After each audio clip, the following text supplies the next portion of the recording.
এবার টমেটো দিয়ে দেব।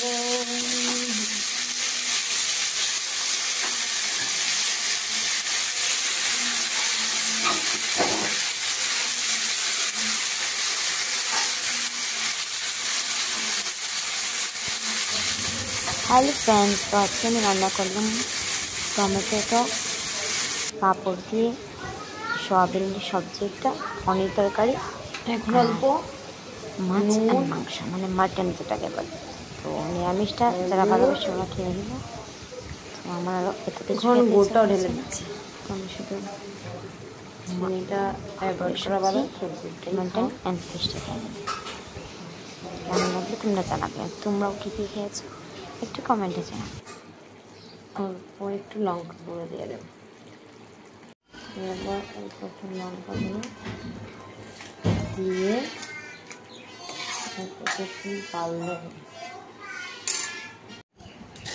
এবার পনিরের আলুগুলো ভালো করে ধুয়ে এবার একটু নুন হলুদ দিয়ে মেখে রাখবো, ঠিক আছে? তাহলে আলুটা ভীষণ সফট হয়ে যাবে। নুন হলুদ দিয়ে ভালো করে মাখিয়ে রাখবো, মেখে রাখলে কি হবে, সফট হয়ে যাবে, খেতে ভালো লাগবে। টমেটোটা গলে যাচ্ছে, টমেটোটা পুরো বয়েল হয়ে গেছে, সেদ্ধ হয়ে গেছে। দেখুন আরও কিছুক্ষণ ঢেকে রাখবো, আর একটু গুড় দিয়ে দেবো, স্বাদটা আরও বেড়ে যাবে।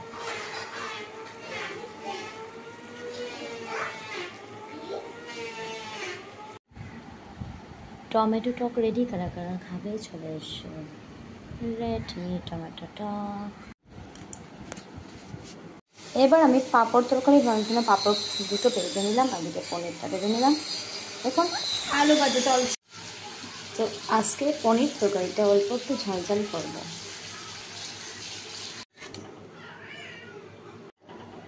তো আজকে একটু ঝাল দিলাম, বাবা বলেছিল একটু ঝাল দিয়ে করবে, ওনার একটু জ্বর হয়েছিল। আজকে তো নিরামিষ, সেগুলো ঝাল করলে ওনার খেতে ভালো লাগবে, তাই একটু ঝাল দুটো জাল দিয়ে দেবো। 10 মিনিট হয়ে যাবে। এদিকে সয়াবিন দিয়ে পাপড়া তরকারি রেডি হয়ে গেছে, এখন ওটাতে মশলা অ্যাড করবো। এদিকে সয়াবিন দিয়ে পাপড়া তরকারি রেডি, এখন এটাতে গরম জল ঢেলে দেবো। দেখতেই পাচ্ছ খুব সুন্দর কালার যাচ্ছে। এটা একটু অন্য ধরনের করেছি, এটাতে আমি মিট মশলা অ্যাড করেছি, একটু ম্যাগি মশলা অ্যাড করেছি, একটু গরম মশলা, আর একটু জিরে ধনে, অল্প একটু লঙ্কা গুঁড়ো দিয়েছি। এখন আমি পাঁপড়গুলো দিয়ে দিচ্ছি। এবার দেখুন অল্প একটু ভেঙে দেবো পাঁপড়গুলো, তাহলে ভালো করে একটা পাঁপড়ে ঢুকবে। দিয়ে আরও 2 মিনিট রেখে ঘি আর কাসুরি মেথি দিয়ে নামিয়ে দেবো। তো আমার পাঁপড় সোয়াবিনের তরকারিটাও রেডি। দেখো আমরা একই রান্না করি একই উপাদান দিয়ে, কিন্তু সবার টেস্টটা আলাদা, সবার রেসিপি আলাদা। তো সবার রেসিপি শেয়ার করবে, তাহলে আমরা না খেয়ে একটু অন্যরকম স্বাদ খেয়ে থাকবো, তাহলে মুখে রুচিও থাকবে আর খাওয়ার মজাটাও লাগবে। মাটন রান্না চলছে এদিকে, দেখো আমি শুধু নিজের জন্যই রান্না করছি, আমার বেবি তো খায় না মাটন।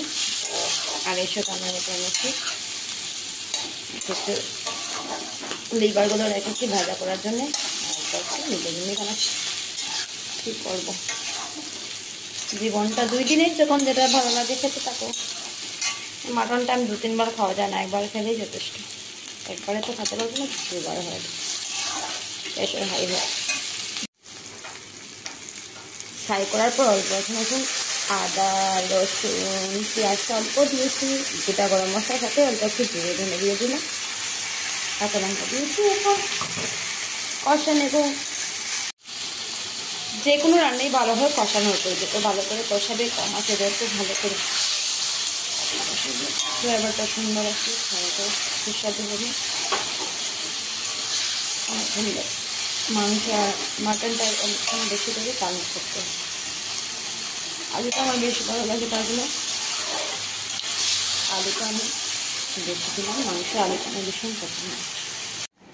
যারা মিক্সচার মেশিনে পেস্ট করো তারা গুঁটো শস্যটা ইউজ করবে না। এই যে সানরাইজের ওই প্যাকেটটা আমি ছোটো প্যাকেটে এখন আনি, আগে বড় প্যাকেট এনে কী করতাম, নষ্ট হয়ে যেত। কারণ তো আমি সবসময় তো আর শস্য দিয়ে রান্না হয় না, আর আমি তো একাই, বাচ্চা দিয়েও খায় না, তো নষ্ট হয়ে যায়। আমি এবার থেকে ছোটো ছোটো প্যাকেট করে এনে দিয়েছি, পনির এগুলো দিয়ে হয়ে চলে যায়। অল্প একটু শস্য করে দেবে, কাঁচা লঙ্কা, পেঁয়াজ, এক কোয়া রসুন দিলাম, ছোটো পিস আদা দিলাম, মানে 1 পিঞ্চ বলতে পারো। বড় মাছ এগুলো যায় না। অল্প একটু নুন দিলে তেল ভাবটা করে না, ওই ইউজটা করবে। গুঁটো থেকে এটা খুব ভালো সুন্দর পেস্ট হবে, খেতে ভীষণ সুস্বাদু। আর অল্প একটু মাস্টার্ড অয়েল দিয়ে দেবে, দিয়ে সুন্দর করে পেস্ট করে রান্না করবে। যে কোনো মাছ ভীষণ দারুণ খেতে পারবে। কোনো রান্না হোক সবসময় চেষ্টা করবে এই যে গরম জলটা দেবে, রান্নাটা ঝাঁসটা সুন্দর থাকে, খেতে মানে সুন্দর দিন, তাই না? 5 ঘন্টা আমি চাল দেবো, জলটা মাখা মাখা গল্প নামিয়ে দেবো। তো মাটন হয়ে গেলে একটু সময় ঢেকে রাখবো। তো মাছের জন্য কালো জিরা ফোড়ন দিয়ে দিলাম, কারণ পেস্টের মধ্যে আমি পেঁয়াজ দিয়েছি, অল্প একটু সর্ষের গুঁড়ো যেটা পাউডার পাওয়া যায় সানমিচে, ওটা দিয়েছি, আর নুন, কাঁচা লঙ্কা দিয়ে দিয়েছি। তো এখন আর পেঁয়াজ দিলাম না, গরমে পেঁয়াজটা অ্যাড করে দিতে একটা ভালো করে কষাবো, অল্প একটু জল দিয়ে ভালো করে কষাবো। এবার হলুদ গুঁড়ো দিয়ে দেবো কালারের জন্য, লঙ্কা দিয়ে দিয়েছি। আমরা বাঙালিরা কালার না হলে যত বেশি কালার সুন্দর খেতে খাওয়ার মজাটা হতেই হয়েছে। মশলা ভালোভাবে কষানো হয়ে গেছে, অল্প আর 1 গ্লাসের মতো জল দিয়ে দিয়েছি, 2 গ্লাস।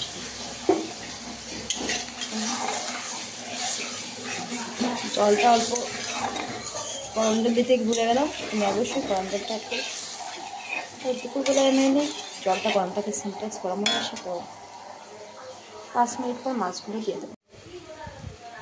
এবার মাছগুলো দিয়ে দিচ্ছি।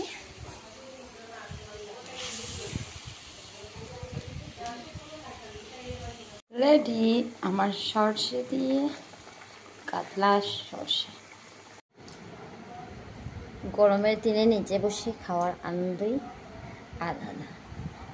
আজকে সিম্পল রেসিপি, এখানে হচ্ছে পাঁপড়ের তরকারি, মাটন আর মাছ। তো চলো আমরা তাড়াতাড়ি খেয়ে নিই।